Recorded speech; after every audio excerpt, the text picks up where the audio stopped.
I'm Hartwig Fischer, Director of the British Museum, and I'm delighted to welcome you to tonight's Era of Reclamation talk. I invited Bonnie Greer to curate a project, and together we identify reclamation as a prevalent theme of our era. This is also an opportunity to listen and to learn as we move towards the great transformation of the British Museum.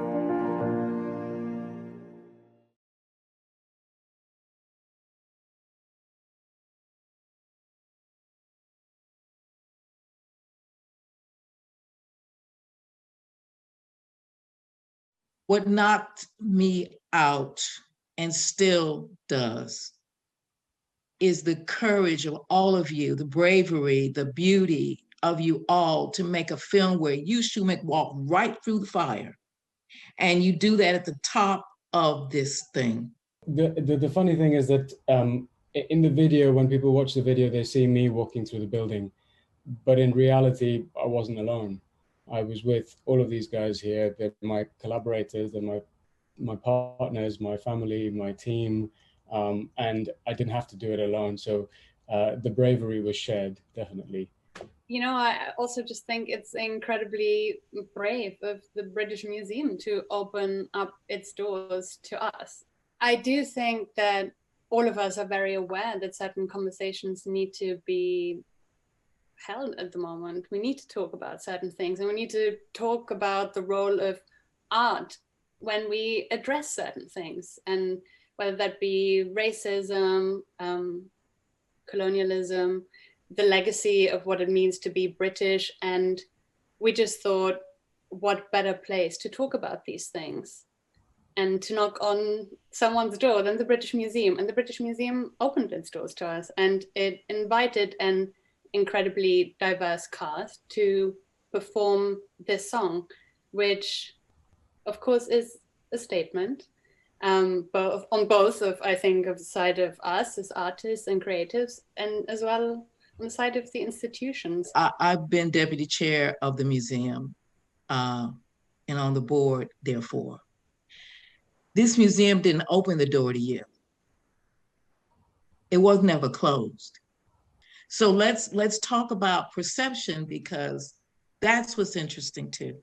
I think perception is a really good word to use in this space. I think the way that I framed it and how I try to frame my craft and my art as I walk in is to walk in a space without external limitations. So I'm aware that to many, some of the artifacts and things that are present in the British Museum may strike a chord. I create from the inside out as opposed from the outside in. So whichever space I'm stepping into, I'm aware of either its perception, how it's perceived by others, how it is received by others, and how it may give or not to other people, and how that may affect people. But the core of what I create starts within for me. For me, walking into that space, you immediately feel a sense of tension and conflict between, especially in this pandemic where you are the only people in there and someone has let you in there, and it's to some extent a canvas for you to draw on. I felt a kind of tension between incredible empowerment and incredible intimidation, because on the one hand you have really the emblem of history in the UK, and with it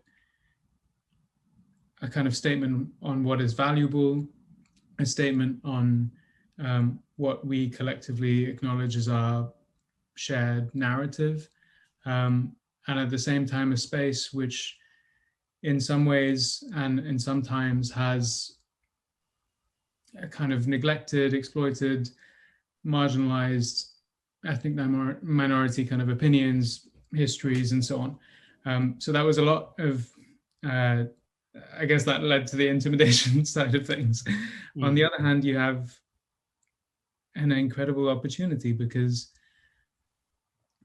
as storytellers, as creatives, and this leads maybe to a wider discussion about what we were thinking about as creatives during the pandemic, but I felt like our art needs to reflect our experiences, and we need to represent something. As storytellers, if we don't represent, then we're not really doing our job. And getting a chance to bring our experiences, our narratives, our feelings, our aspirations, our struggles, our pain into that space and express that in the way which all of these amazing artists know best, which is through their art and through like the purest expression of their souls, really. Forgive and love, although in the original poem is just a statement, I think for us it became a question and almost like a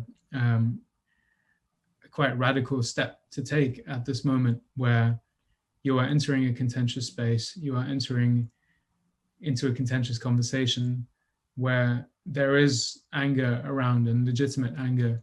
But I think for me at least, I don't want to speak for everyone else, but I felt like in order for that conversation to become more productive, what we need to inject is a sense of empathy and forgiveness and love and understanding, and do so in the most pure way possible, which doesn't shy away from hard truths, but also acknowledges our shared humanity and how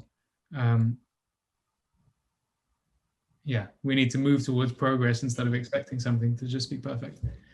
The film for me, the music, the choreography, the lyrics, the coming through the portal of the museum, all of that for me is a kind of supreme articulacy that I think people desperately need to engage with, because sometimes we can talk too much. We can say things that are not really the thing. Sometimes silence is best. And in many ways, this whole series is called Silent Spaces.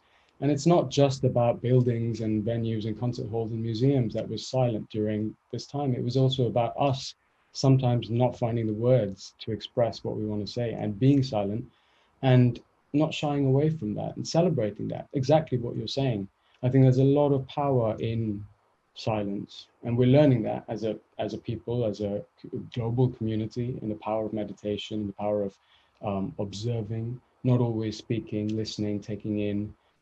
Some people have said, where words fail, that's where dance steps in. I see us with the voiceless communicators, wordless communicators, so to speak, because we use our physicality. But it's a universal language that people understand, which I think is very beautiful, because I don't think all of our feelings need to be articulated to each minute detail. Feelings are there to be felt, and that's where art can step in, because art is a really strong tool to encourage others to evoke and offer out what we're feeling to other parties so it can be received, and they can receive some of that emotion, some of that feeling where words fail. Looking at all of you performing together and coming together and having these different experiences in the different galleries. In one gallery, it was a sense of heaviness, and another, a moment to really think, and in another, you experience love, and you talked about love and forgiveness and what it means to all of you. And it was just so interesting to see that, of course, everyone has a different history, a different narrative, a different trauma that they might have brought to the place, and how you allowed everyone to respond to that in their own language was just incredibly beautiful. Everyone speaks a different language in this performance. The language of dance, or the language of vocals and words, or the saxophone. It was just incredibly beautiful to see that come together. Well, isn't there, if I may add this question, the simple question, also the notion of acknowledgement, that is you say something. And Soumik, you talked about trauma and finding a way out of trauma through silence, but also through articulating. And I think, this way out as a way to transcend, in that film, you give us those moments brought together. You have the silence, you walk silently through the voices of exasperation, pain, and despair. Yes.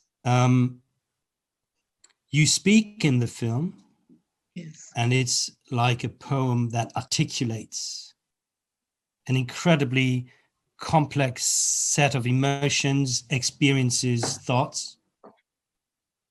We hear the music, and I think love and forgive are not imperatives, they're indicatives. And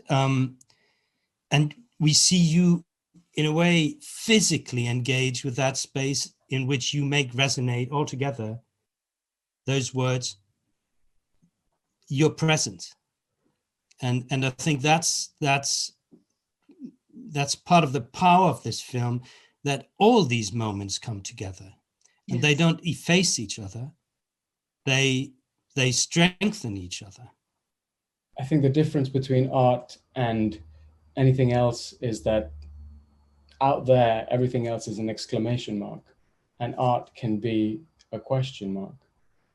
And if we're talking about forgiveness, it's about, can we forgive? Can we love? What's the burden of forgiveness? What's the cost of love?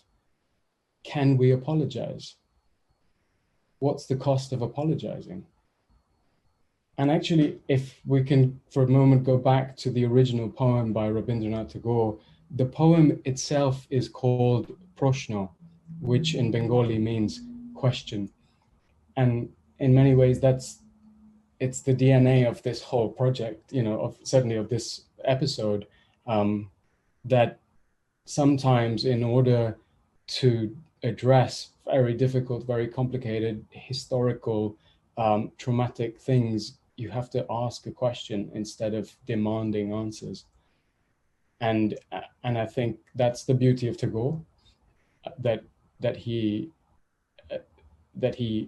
could do that. And I'm very lucky, both Souvid and I are from that tradition. He's the sort of he's our Bible in many ways, a sort of Shakespeare to our community. And the whole poem Proshno is a series of questions. Have I not seen the silent voice of justice weeping in solitude at might? I didn't have to do anything with that. The line for the song came straight out of that. The other lines as well. There's so much grace and power and beauty and softness in a request, as opposed to always, kind of demanding the world of people. And I think that was there was also, there could have been a world where this wouldn't have worked. We had the right team, we had the right collaborators. Monique responded in such a beautiful way. Both Monique and Hassan, Yasmin on saxophone, Amala on vocals. Sometimes it doesn't work, and sometimes it just comes together, and that's the beauty of it, as you know.